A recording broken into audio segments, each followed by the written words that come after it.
सबसे पहले आप लोग ये वीडियो देखें फिर बात करते हैं। तुम क्यों गम मनाओगे हुसैन का? अरे किसी सहाबी का बेटा थोड़े ही कत्ल हुआ है। सैयद ज़ैन अली बुखारी का शर्मनाक किरदार। इस जलील इंसान सैयद ज़ैन अली बुखारी ने जिसकी तस्वीर ऊपर मौजूद है, इंतहाई गनौनी ज़बान इस्तेमाल करते हुए ये कहा, तुम क्यों गम मनाओगे हुसैन का? किसी सहाबी का बेटा थोड़ी कत्ल हुआ है। ये ना सिर्फ सहाबाए कराम और अहले बैत तहार की शान में खुली गुस्ताखी है, बल्कि करोड़ों मुसलमानों के जज्बात को मजरूह करने का एक संगीन इकदाम है।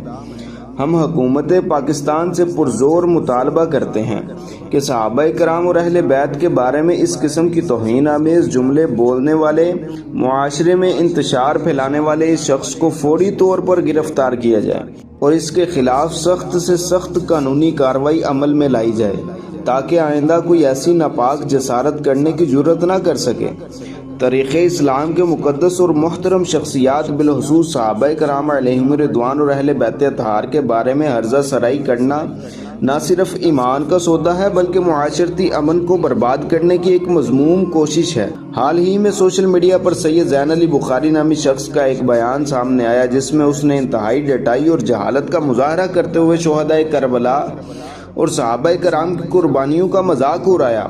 तुम क्यों गम मनाओगे हुसैन का? किसी सहाबी का बेटा थोड़ी ही कत्ल हुआ है। इसकी अखलाकी पुस्ती और इस्लाम दुश्मनी और तारीख से मुकम्मल लाइल्मी का सबूत है। ये शख्स ना सिर्फ ये भूल गया कि इमाम हुसैन रदी अल्लाह तआला अन्हु खुद सहाबी रसूल हैं, बल्कि इसने सहाबाए कराम की कुर्बानियों को भी एक गैर संजीदा अंदाज में पेश करके करोड़ों मुसलमानों के जज्बात को मजरूह किया है।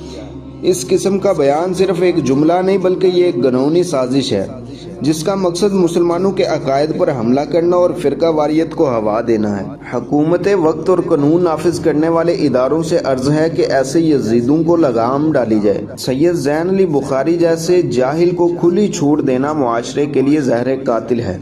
हम हुकूमत पाकिस्तान से अर्ज करते हैं कि सैयद ज़ैन अली बुखारी को फौरी तौर पर गिरफ्तार किया जाए और मुकदमा दर्ज किया जाए।